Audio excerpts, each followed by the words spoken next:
Wanachama wa kikundi cha kusaidiana cha Waponyamaswa wilayani Misungwi mkoani Mwanza wameiomba serikali kuchukua hatua za kudhibiti mfumuko wa bei kwenye vifaa vya ujenzi ili kupunguza migogoro ndani ya vikundi vya uwezeshaji wa jamii.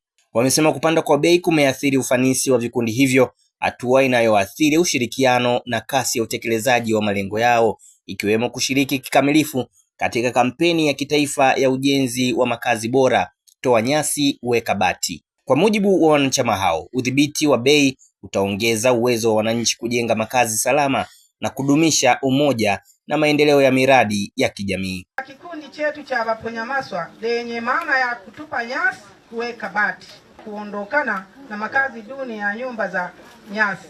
Kikundi kimefanikiwa kujenga nyumba 16 za tofali za tope na kuwekwa kwa bati.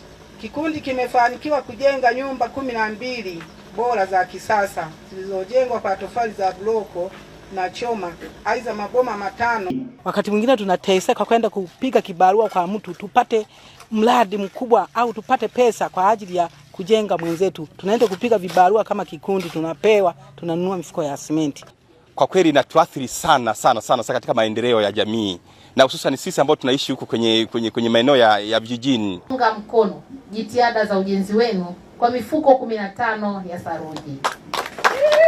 Bei hizi ambazo ni elekezi zitaendelea kuangaliwa ili tuweze kuendelea kuongeza nyumba nyingi hapa Koromije zilizojengwa kisasa, ziezekwe bati, ziwe na vyoo vya kisasa